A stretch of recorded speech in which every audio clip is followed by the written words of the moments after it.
Well, hello and welcome to the Bumper to Bumper podcast. I am Dave Riccio here along with John Riggle, my co-host, and together we are putting you in the know when it comes to your car.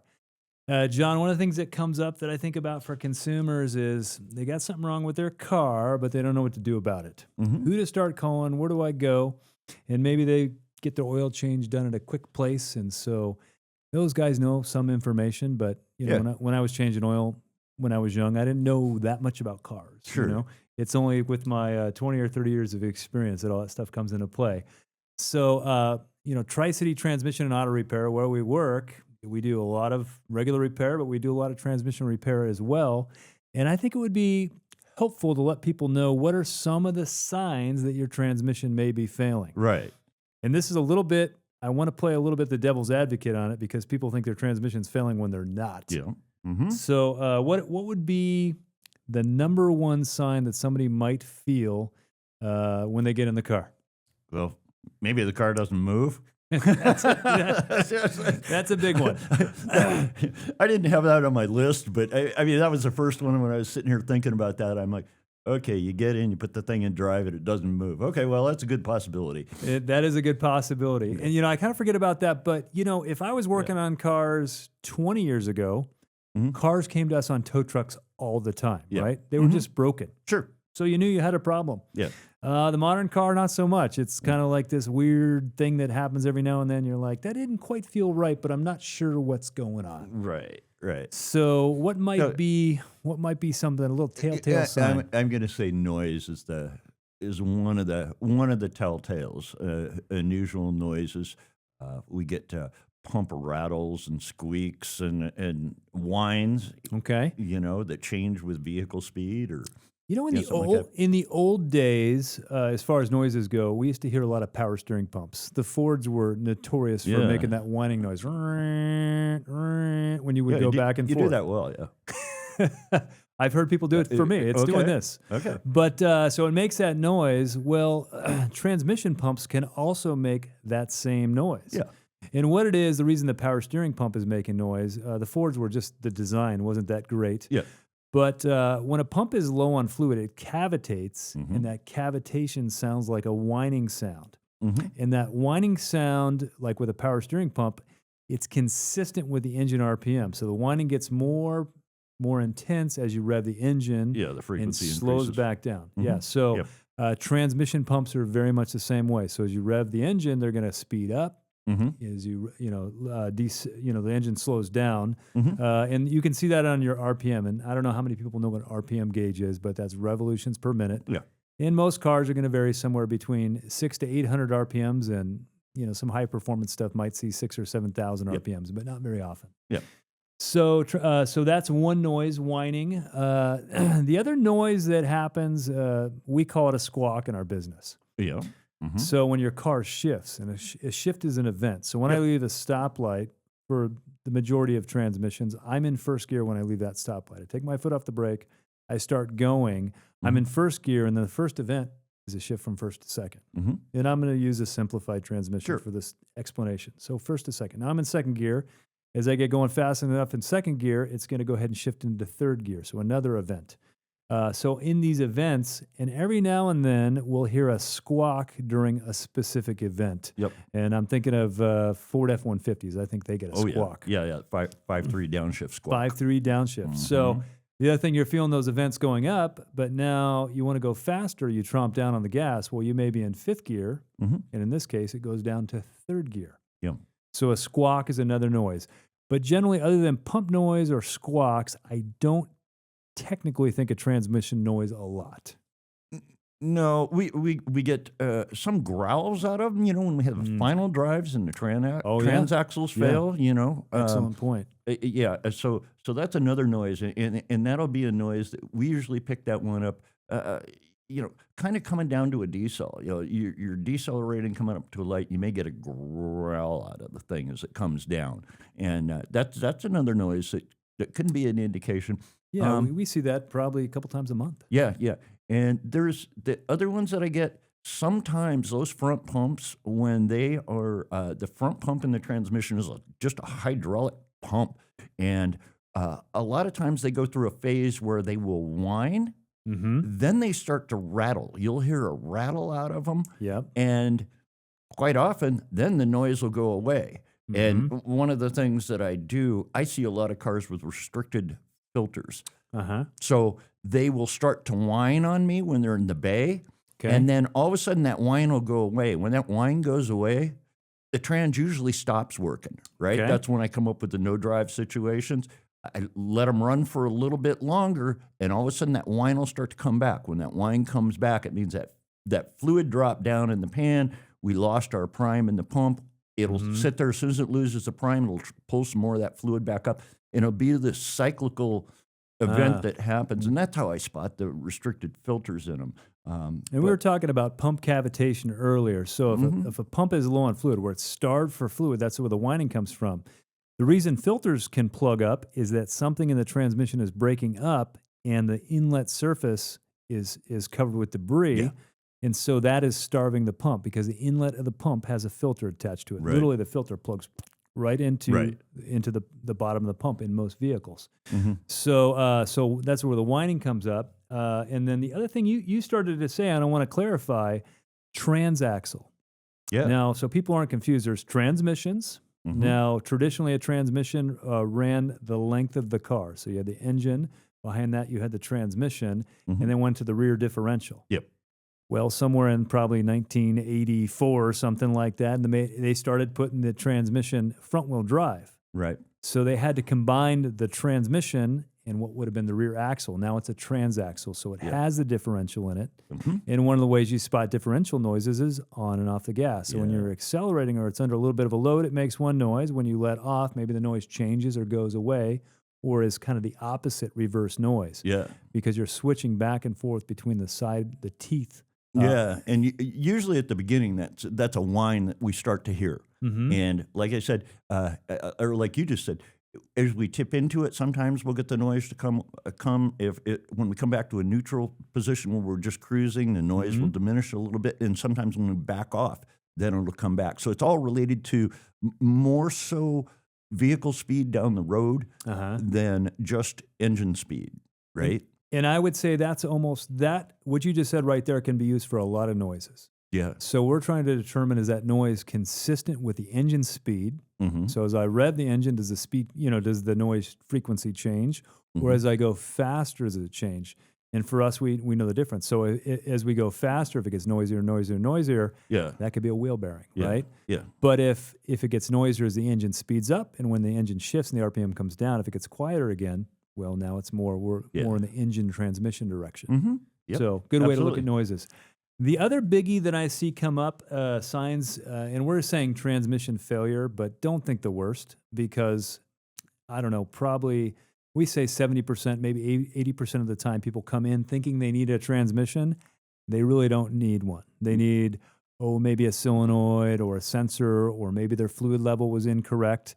And so don't be your own worst enemy here. Don't jump to, I need a transmission. Yeah. Because some places they'll sell you a transmission because you call and you get a price on it. Whether you need one or not, you're getting one. So you want to make sure that it actually gets diagnosed. Yeah. But we want to point to some things that might say, I might need to get this checked out. Yeah. So initial engagements. And that's when you get, when we talk about gear shifts from first to second to third, that type of thing. That's a gear shift. Now, initial engagement is, you get in the car, you push the button to start it or turn the key, whichever kind of car you have, and then you move the shifter to reverse. Well, most cars takes about a second to 2 seconds. Yeah. That's a reasonable amount of time for you feel it to go engage. Yeah, you get that little bump, that little sensation. Yeah, it should just be minimal. It shouldn't bang or anything like that, but it should just come in, and that should happen less than 2 seconds. Less than 2 seconds. Yeah, That's kind of. You said the Hyundai spec is somewhere between 1 and 2 seconds. Yeah, 1.5 to 2. Some of the manufacturers are 1.5 seconds, but I get concerned if it's over 2 seconds. Over 2 seconds. Yeah. Okay. So it's something you can pay attention to. If I put it in gear and just seems to wait and wait and wait, and then sometimes when they grab hard. Yeah.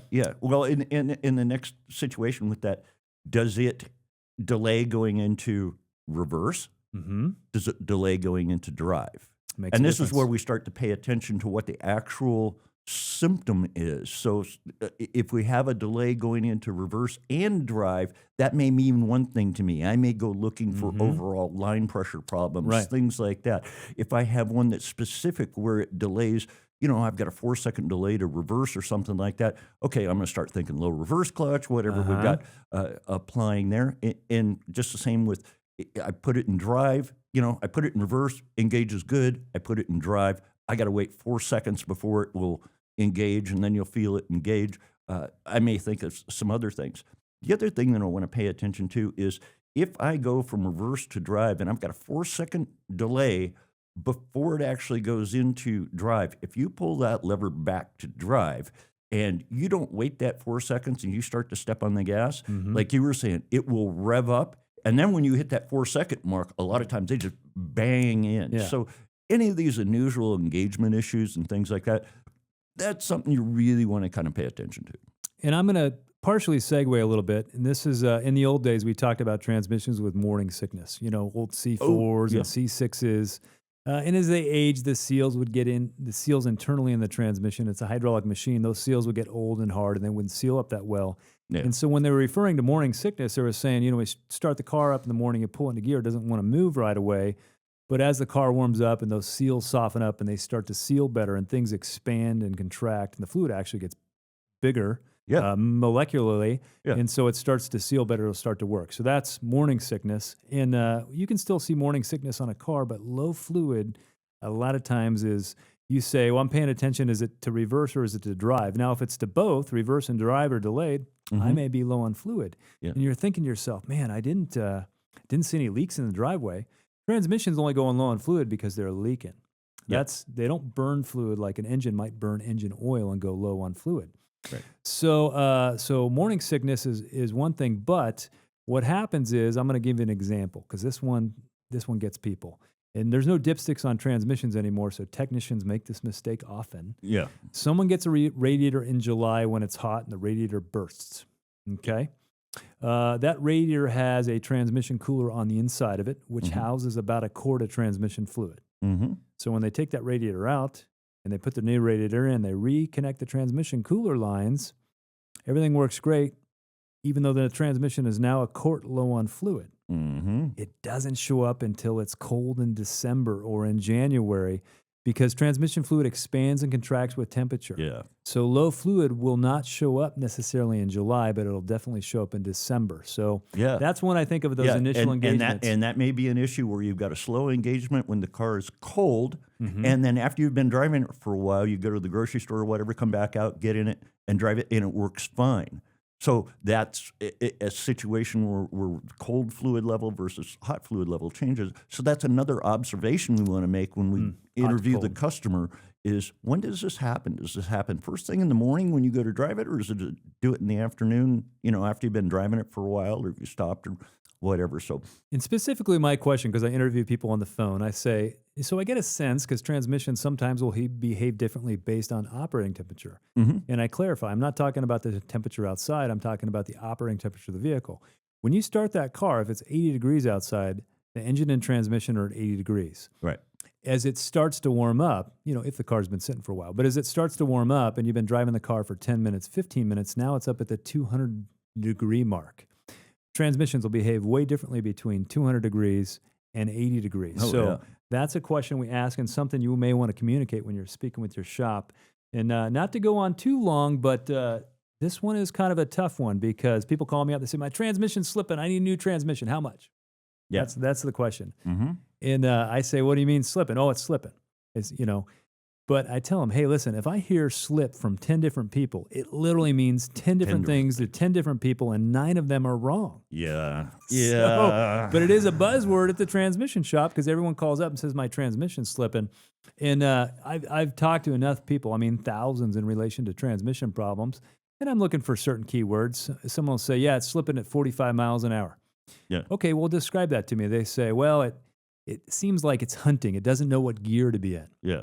Well, at 45 miles an hour, probably not hunting. It's actually probably an engine misfire.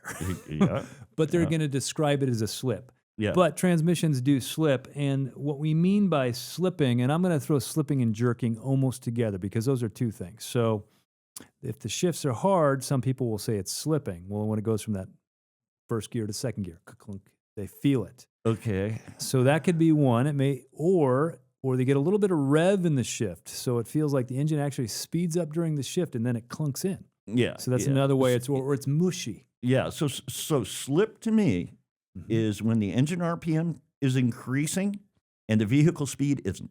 Like there's a disconnect there. Okay. Disconnect. We just get the engine will just start to rev up. But the one I get a whole lot is, and I'll go drive with the customer, and I'll get a car that jerks repeatedly. The transmission slipping. That's their statement, and I'm like, okay, not exactly or not necessarily. Okay, that can be we call that a chatter or a shudder or something like that. So we kind of define that a little bit differently than a conventional slip, and we have to be careful because a lot of things can cause a car to jerk and shudder when we're driving them. Just like you said, your misfire will cause them to jerk and shudder, and that's not a slip. And this is a key, and we're going to have to come back to this on another show, but we always go for a road test with the customer. 3 things. If there's a noise, we want to hear the noise with them. If there's a vibration, we want to feel the vibration with them. Or if there's a shift concern, because they say slipping, we go drive it and we're like, oh, it's a misfire. True. We don't tell them that till we actually diagnose it. I don't like to be wrong. I don't like to guess because then I look bad and I don't want to look bad. I'm not very good at guessing. Yeah, right. But I'm really good at figuring out what's wrong with cars. Actually taking the steps. So if you got a concern like that, I like to find a technician who's willing to go for a road test with you. Thanks for joining us on this episode of Bumper to Bumper Podcast. We look forward to seeing you. Be sure to comment if there's topics you want us to cover. Pretty much A to Z, anything on the car we can handle. And if we can't, we'll make something up. We'll see you next time.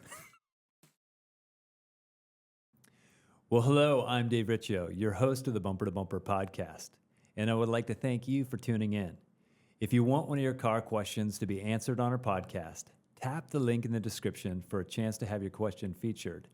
And while you are there, we would love for you to like and subscribe to see more Bumper to Bumper podcasts in the future.